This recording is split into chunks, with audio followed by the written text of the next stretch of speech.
ကစားရတာပြောလားဆိုတော့အခုချိန်မှာနော်ဆရာမတို့ကတချင်းလေးနဲ့တချင်းလေးလဲဆိုမယ်နှုတ်ကပတ်တော်လဲတေချာနားထောင်မယ်နော်ဆရာမခဏနေကျန်စံပွဲပြန်စစ်မယ်စံပွဲပြန်စစ်တဲ့ခါကြရင်နော်တေချာတချင်းပြန်ဆိုပြနိုင်တဲ့လူတော့မဟုတ်ရှိသေးတယ်နော်ပြန်ကျွေးမယ်တကြားလုံးပြန်ကျွေးမယ်โอเคခုနဆရာမတို့ဆက်စချင်းမှာဆရာပီတာကတချင်းဆိုတချင်းဥဆောင်တဲ့ချိန်မှာတဲ့နော်ဆရာမတို့အခုချိန်အရန်ပူတယ်လေနော်အပြင်သွားတဲ့ခါမှာမရှိမဖြစ်ပါလို့လဲမယ်လို့တင်လဲချီအုတ်တော့နောက်ပြီးတော့ပါလို့မလဲဖနက်တေးချတယ်ဒါတော့နောက်တစ်ခုပါလို့မလဲအင်ဂျီလဲရှည်လဲလို့မယ်ရေဘူးလဲလို့မယ်ဟုတ်တယ်နော်ခုနသချင်းထဲမှာမရှိမဖြစ်လို့တဲ့အရာတစ်ခုရှိတယ်တဲ့အဲ့ဒါဘာလဲဟုတ်တယ်နော်မရှိမဖြစ်ယေရှု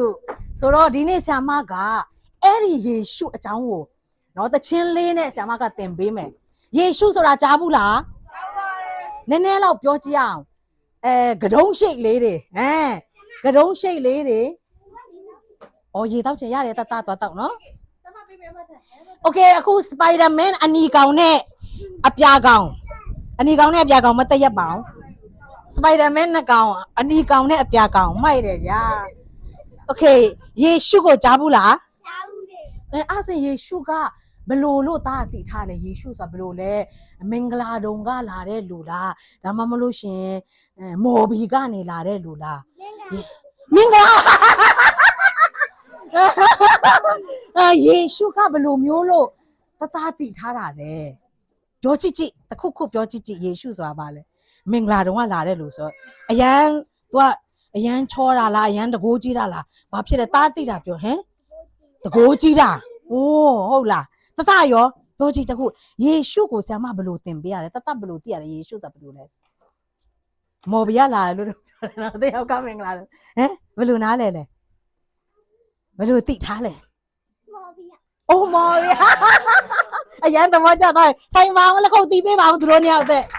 ဆရာမမေးခွန်းလေးတွေမေးမှာနော်ခုနတယောက်ရဲ့နာမည်ကိုနော်တယောက်ရဲ့နာမည်ကိုဖြေပေးတာအရန်ကျေးဇူးတင်တယ်တယောက်ရဲ့နာမည်ကိုဆရာမကြားလိုက်တယ်ကျော်ထူးဆိုလားမင်းသားကျော်ထူးတယောက်ရှိရနော်နောက်မင်းသားလေးတယောက်ရှိတယ်နောက်ခရမ်းရောင်မနာမည်ဘယ်လိုခေါ်လဲဘယ်လိုနာမည်ခေါ်လဲနာမည်ဘယ်လိုခေါ်လဲ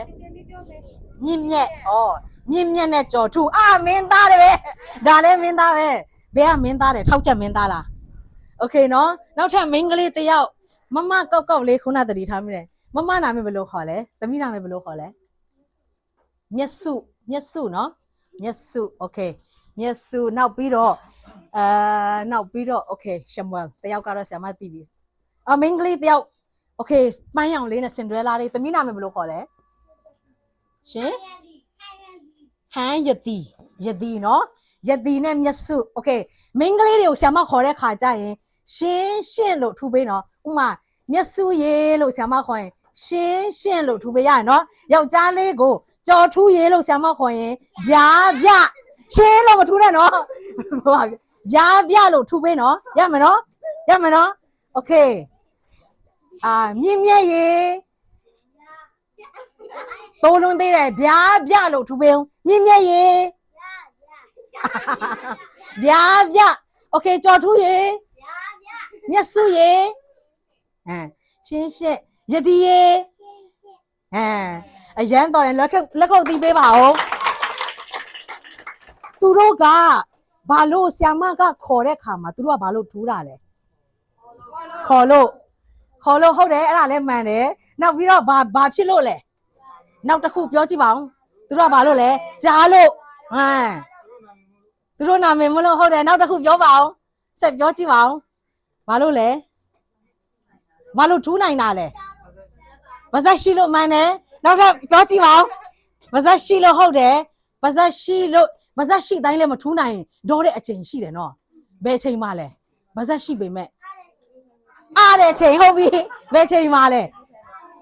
တေးသွားရင်ရောထူးနိုင်အောင်မလား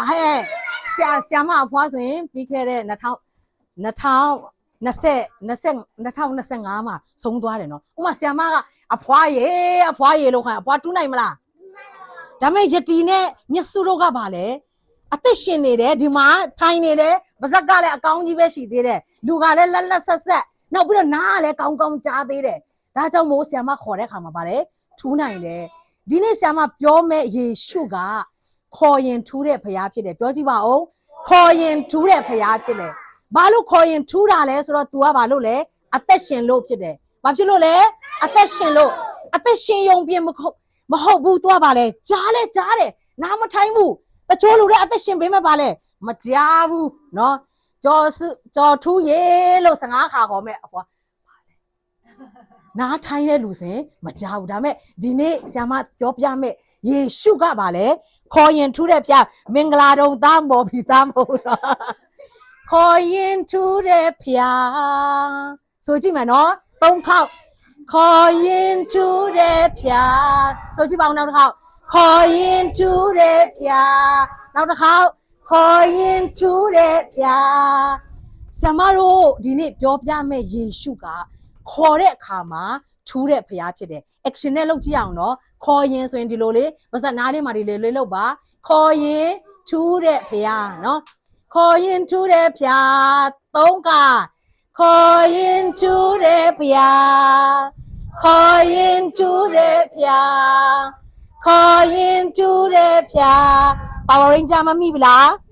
မမိပြီနော်ခေါ်ရင်ထူးတဲ့ဖရားဖြစ်တယ်ဘာလို့လဲဆိုတော့ဗာလဲအသက်ရှင်လို့သားသမီးတို့ကလေးသူငယ်တွေအထူးသဖြင့်ခေါ်တဲ့အခါမှာလေကောင်းကောင်းကြားသောဖရားဖြစ်တယ်အာမင်သားတို့သမီးတို့လေကိုရောယေရှုဖရားသားဒီပြဿနာသားတို့မိသားစုမှာအမေလည်းဘာမှမလုပ်တတ်တော့ဘူးအယမ်းခက်ခဲနေတယ်လို့ခေါ်တဲ့အခါမှာလေသူကထူးတယ်ဘာလို့လဲဆိုတော့ तू အသက်ရှင်လို့အာမင်ဒါကြောင့်သားတို့သမီးတို့အထူးသဖြင့်ကလေးသူငယ်တွေကိုအယမ်းချစ်တဲ့နောက်တောင်တို့လိုငယ်တဲ့လူတွေဖြစ်စေကြော်ထူးလို့လို့နော်Power Ranger တို့လိုကလေးတွေဖြစ်စေအယမ်းချစ်တဲ့ဖရားဖြစ်တယ်ခေါ်ရင်ထူးတဲ့ဖရားဖြစ်တယ်အသက်ရှင်တဲ့ဖရားဖြစ်တယ်ရမယ်နော်ပထမတစ်ခုနောက်ပါလဲဆိုတော့အနာမှာအမြဲရှိတဲ့သူဖြစ်တယ်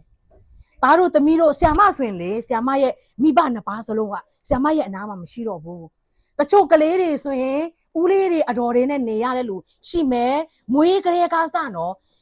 အဖေအမေခေါ်ဆရာမရှိတဲ့ကလေးတွေလည်းရှိမယ်တချို့ကအမေနဲ့မကြီးဘူးအဖေနဲ့ပဲရှိတယ်မဟုတ်လို့ရှင်တခြားတနေရာမှာနော်နေတဲ့ဂေဟာတွေမှာနေတဲ့ကလေးတွေလည်းရှိနိုင်တယ်ဆ iam မလို့အဖေအမေမရှိတော့တဲ့သူတွေရှိလားအဖေအမေမရှိတဲ့ကလေးဘယ်နှယောက်ရှိလဲအဖေအမေအနားမှာမရှိတော့တဲ့လူရှိလားအဲ့ဆိုသားတို့သမီးတို့အားလုံးကဆ iam မထက်အများကြီးကောင်းကြီးခံစားရတယ်ဆ iam မမှာလေအမေဆိုပြီးတော့အဖေဆိုခေါ်စရာအနားမှာမရှိဘူးဒါပေမဲ့သားတို့သမီးတို့မမေ့ဖို့က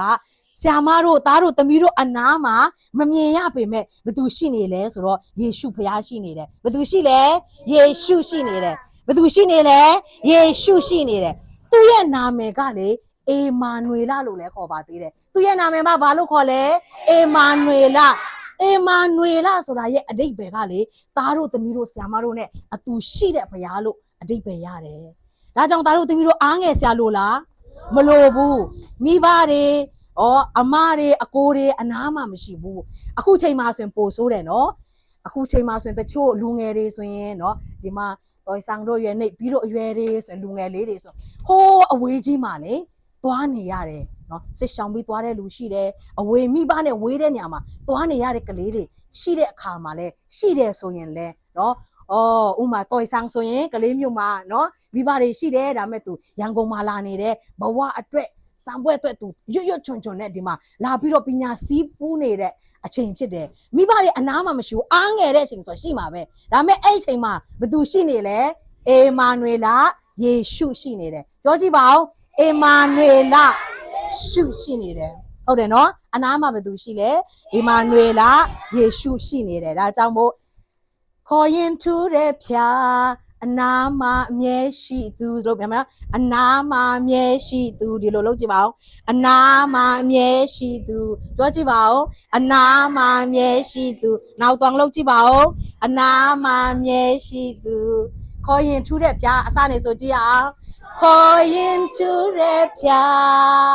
အနာမှာအမြဲရှိသူ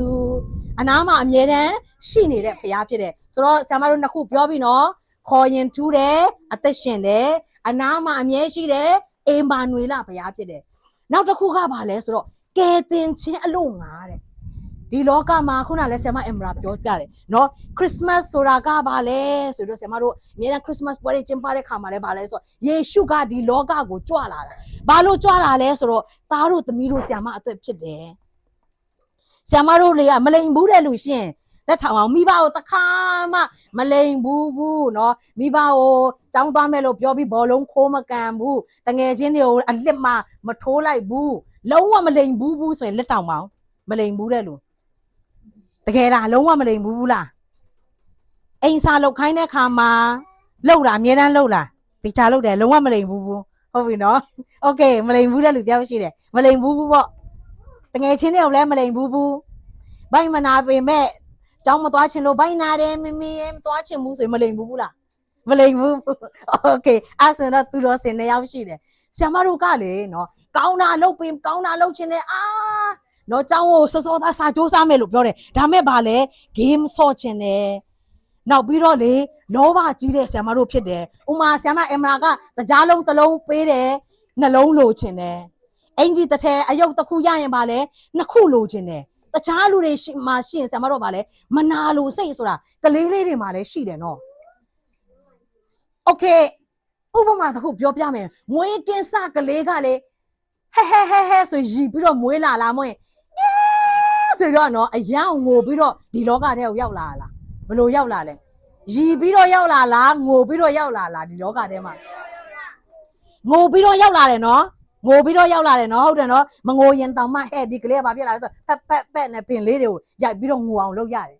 အငိုနဲ့စတယ်ဆရာမတို့သားတို့သမီးတို့ရဲ့ဘဝကလေဒါပြင်တင်ပေးဆရာမလို့ကလေးတွေလိန်တက်တယ်ဒါလှုပ်တယ်မလားရှမွဲတူးပြီးဒါလှုပ်ထားဆိုရင်ဘာလဲပြင်းတဲ့အခါမှာလိန်တက်တယ်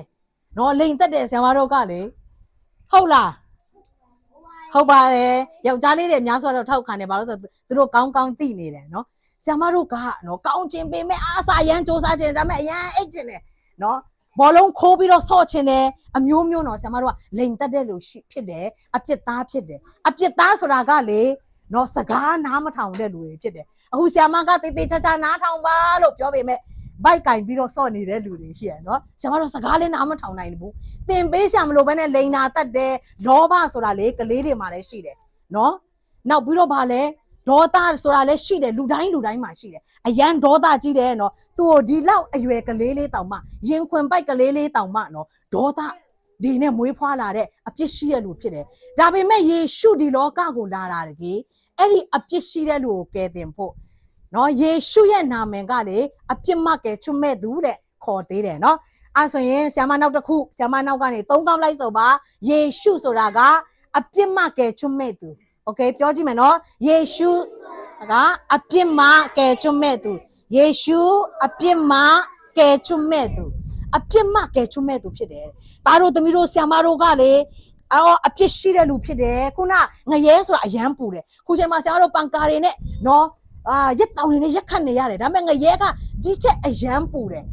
အမေကစကားနားထောင်ပါလို့ပြောတော့နားမထောင်ရင်ပါလားလေဒုတ်လာတယ်စကားနားမထောင်ရင်ပါလေဒုတ်မလာရင်ပါလေခေါင်းကောက်ခံရတယ်အပြစ်နားမခံတဲ့ခါမှာပါလေဒဏ်ခံရတယ်အဲ့ဒီအတိုင်းပဲဆရာမတို့အပြစ်သားတွေကလေအဲ့ဒီအပြစ်ရဲ့အခဖြစ်တဲ့သေခြင်းထာဝရသေခြင်းငရဲတွားရမဲ့လူတွေဖြစ်တယ်ဒါပေမဲ့သတင်းကောင်းရှိတယ်နော်